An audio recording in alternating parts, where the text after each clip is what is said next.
বাজার পরিস্থিতি আল্লাহর অশেষ মেহেরবানি স্থিতিশীল আছে এবং প্রথম দিন যে দুই একটা পণ্য কিছু খুচরা ব্যবসায়ী দুই একজন খুচরা ব্যবসায়ী সুযোগ নেওয়ার কারণে হঠাৎ লাভ দিয়েছিল, সেটিও আবার সন্তোষজনক জায়গায় ফিরত এসেছে, লেবু সহ অন্যান্য কৃষি পণ্য।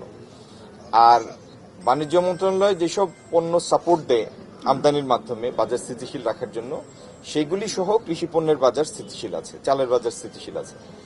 ইনশাল্লাহ রোজার শেষে ঈদের পরের মাস এবং তার পরবর্তী সময়ে মূল্য স্থিতিশীল থাকবে।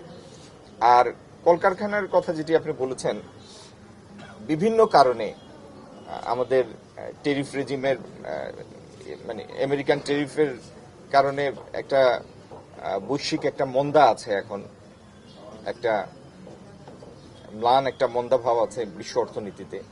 বহু জায়গায় জিডিপির গতি স্লথ, রপ্তানির গতি স্লথ, যেটি গত 5 মাস যাবত আমরা কনজিকিউটিভ আমাদের একটা ডিক্লাইন আছে রপ্তানিতে। রেইনবো অলরাউন্ডার এক্সটেরিয়র পে বাড়ির বাহিরের দেয়ালের সুরক্ষা নিয়ে থাকুন নিশ্চিন্ত, সাথে পাচ্ছেন 10 বছরের ওয়ারেন্টি। সেই সমস্ত বিভিন্ন কারণে অনেকগুলি প্রতিষ্ঠান কিছু চ্যালেঞ্জের মুখে আছে। তাদের বেতন ভাতা যেন ঠিকমতো পরিশোধ হয়, শ্রমিকরা যেন হাসি মুখে ঈদ করতে পারেন, এই জন্য যে ব্যবস্থা নেওয়া প্রয়োজন আমরা সেগুলি নিব।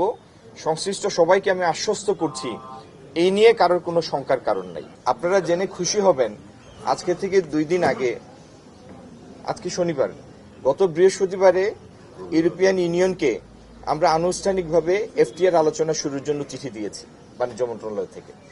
তো আমরাও পৃথিবীর যে সমস্ত দেশের সাথে আমাদের জিএসপি সুবিধা পাই, আমরা ইউরোপিয়ান ইউনিয়ন এবং অস্ট্রেলিয়া, কানাডা, সব পৃথিবীর বিভিন্ন দেশ, ইংল্যান্ড, তাদের সবার সাথেই পর্যায়ক্রমিকভাবে আমরা এফটিএ করার উদ্যোগ নিব, যাতে এলডিসি গ্রাজুয়েশন পরবর্তী সময়ে আমরা কোনো হোঁচট খাওয়ার সুযোগ না থাকে। ধন্যবাদ সবাইকে।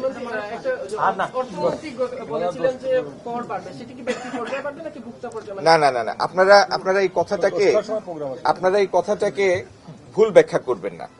অর্থমন্ত্রী মহোদয় যেটা বলেছেন তার প্রেক্ষাপটটা হলো, বাংলাদেশের ট্যাক্স জিডিপির রেশিও খুব কম, 7.6%।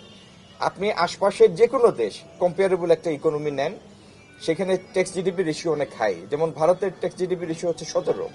আপনি যদি স্ক্যান্ডিনেভিয়ান দেশগুলিতে যান সেখানে 40। আপনি ইংল্যান্ডে যান 30-এর উপরে, আমেরিকায় 30-এর উপরে। তো বাংলাদেশের ট্যাক্স জিডিপি রেশিও কম হওয়ার কারণে আমাদের যে রাজস্ব সেটি চলে যায় সরকারের খরচ মেটাতে, বার্ষিক উন্নয়ন কর্মসূচি বা বিনিয়োগের জন্য আমাদের অর্থের সংস্থান থেকে কম। এই অবস্থা থেকে উত্তরণের জন্য এই দেশটাকে এগিয়ে নেওয়ার প্রয়োজনে ট্যাক্স জিডিপি রেশিও উন্নত করার প্রয়োজন। উনি সেই কথা বলেছেন, ব্যক্তি খাতের ট্যাক্স বাড়ানোর কথা বলেন নাই।